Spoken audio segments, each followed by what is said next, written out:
المزيد من التوضيح.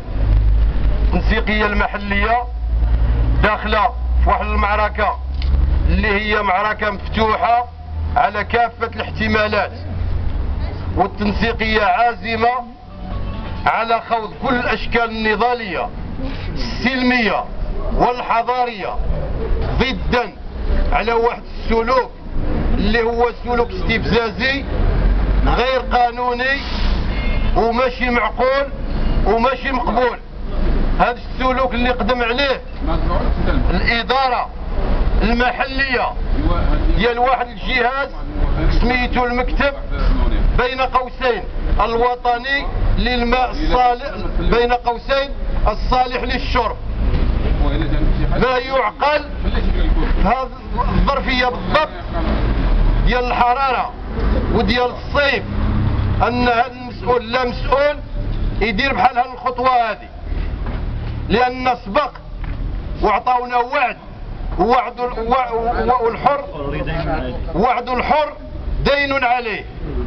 الباشا والعميد، الباشا ديال المدينة ديال زايو وعميد مفوضية الشرطة هما اللي تحملوا المسؤولية واستدعوا التنسيقية على هامش ديال الاعتصام اللي خذاتو التنسيقية على العاتق ديالها في شهر الصيام. ومشينا باش نعبروا على مستوى ديال الوعي ومستوى ديال النضج.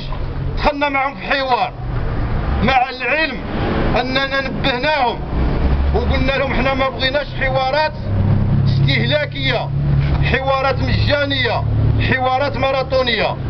المواطن مقهور والمواطن محقور والمواطن الفقير مهمش وكيزيدوا عليه الاطنان ديال الضرائب والاطنان ديال الاتاوات، في حين ان الموظفين السامين والمدراء والبرلمانيين وكبار مسؤولي الدولة بين قوسين كيتلاعبوا بالاموال ديال الشعب، كينفقوها وكيبذروها في المهرجانات ديال الميوعة وكيبذروها في السفارات الخاوية وعندهم امتيازات وكتعطى لهم التعويضات ونهبوا خربوها البلاد دمروها. باقي لهم الحل الوحيد باش يخدموا الاسياد ديالهم الامبرياليين هما يسرقوا الجيوب ديال المواطنين. كينهبوا ويسرقوا الجيوب ديال المواطنين وكيشرعنوها كيبرروها بمبررات قانونيه باش يشفرونا ويسرقونا ويغنيوا الاغنياء. وهذا الشيء ماشي معقول وماشي مقبول. اذا كنتوا وعدتوا وقلتوا بالله اننا غادي نحلوا هذا الملف فاهلا وسهلا، اما باش ديروا المناوره وديروا المزايده وبنادم بدل ما يستجيب لهذه الدعوه ديال الحوار ناضوا قطعوا الكونتورات. يعني كانت خطوه وتهرست هالخطوه. شكون اللي هرس هالخطوه؟ شكون السبب؟ كل ما كانت شي محاوله ديال حل الملفات الاجتماعيه ديال المدينه ديال زايو الا وكتبلوكا. شكون هو السبب؟ ما ننساوش ان المسؤوليه هي مشتركه ما بين البلديه والبشويه وسلطه الوصايه. شكون فهادو اللي ما باغيش يحل هذا الملف؟ واش الباشا؟ واش الامن؟ واش البلديه؟ واش شي جهاز واحد اخر؟ بغينا نعرفوا فين كاين الخلل. واش في لونيب؟ واش في البلديه؟ واش في وزاره الداخليه؟ واش في الذات ديالنا حنا كمواطنين؟ فين راه الخلل؟ وبالتالي ماشي انهم يرهبونا ويخوفونا يجيبوا لنا القمع. ما عمر كانت الملفات كتعالج بالقمع. القمع ما غادي يزيد الا اشتعال الوضع وانه غادي يفعل الوضع وغادي يأجج الوضع. دابا نحنا كنقولوا البوليس يخرج من هذه الاداره، لان البوليس راه الاداره ديالو ماشي هذه الاداره هي ديالو. هذه الاداره ديال لونيب.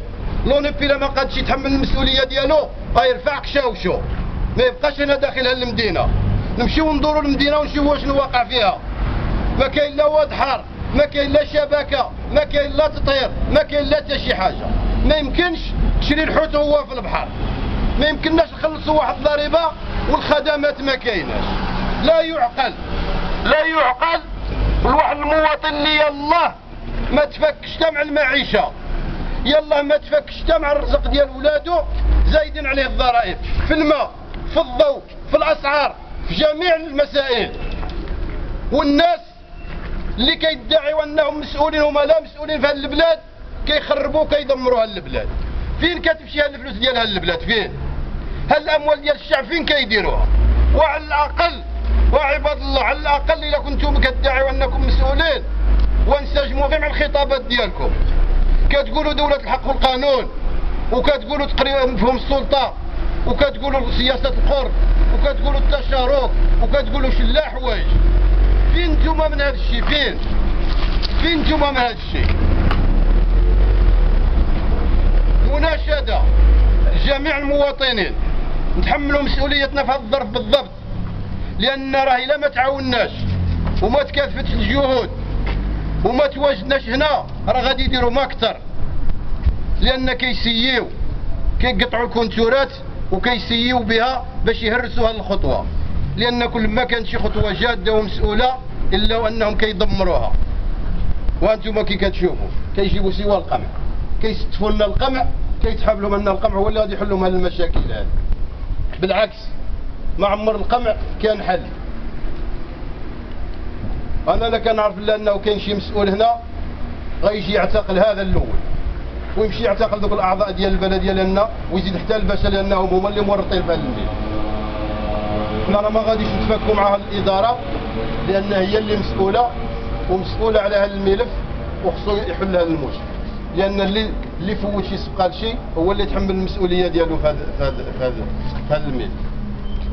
وفي الأخير نحييكم كاملين وتكاتف الجهود ديالنا، والمعركة ديالنا راه مستمرة وفوقاش ما كانش اتصال خصنا نتواجد.